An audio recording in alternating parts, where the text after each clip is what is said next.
Hi കൂട്ടുകാരെ, പുതിയൊരു വീഡിയോയിലേക്ക് എല്ലാവർക്കും സ്വാഗതം. Conversion rules for active voice and passive voice ആണ് നമ്മൾ പറഞ്ഞു വരുന്നത്. അതിൽ സിമ്പിൾ പാസ്റ്റിനെ കുറിച്ചാണ് ഇപ്പോൾ പറയുന്നത്. രാഹുൽ പ്ലേഡ് ക്രിക്കറ്റ്, ഇതാണ് ആക്റ്റീവ് വോയിസിലെ സെൻറ്റൻസ്. ഇതിനെ നമ്മൾ പാസീവ് വോയിസിലേക്ക് മാറ്റുമ്പോൾ എന്തൊക്കെ മാറ്റങ്ങളാണ് വരുന്നത് എന്ന് നോക്കാം. പാസീവ് സെൻറ്റൻസ് നോക്കാം. Cricket was played by Rahul. ഇവിടെ ശ്രദ്ധിക്കുക, നേരത്തെ ഒബ്ജക്റ്റ് ആയിരുന്ന ക്രിക്കറ്റ് ഇവിടെ സബ്ജക്റ്റായി വരുന്നു. സബ്ജക്റ്റ് സിംഗുലർ ആയതുകൊണ്ട് തന്നെ വാസ് എന്ന് ചേർത്തിരിക്കുന്നു. ശേഷം played past participle of the verb. നേരത്തെ സബ്ജക്റ്റ് ആയിരുന്ന രാഹുൽ ഇവിടെ ബൈക്ക് ശേഷം ഉപയോഗിച്ചിരിക്കുന്നു.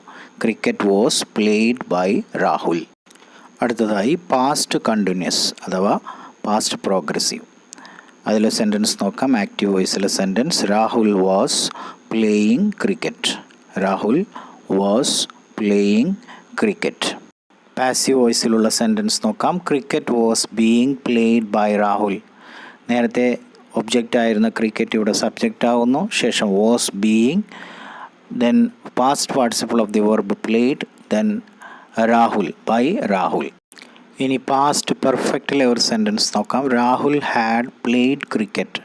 Rahul had played cricket. Passive വോയിസിലെ സെൻറ്റൻസ് നോക്കാം. Cricket had been played by Rahul.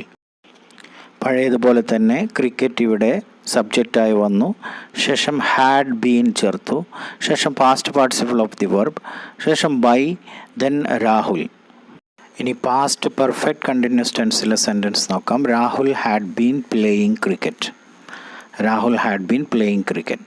ഇതിന് പാസീവ് വോയിസ് ഇല്ല. മറ്റൊരു വീഡിയോയുമായി വീണ്ടും കാണാം. Thank you for watching. Have A nice day.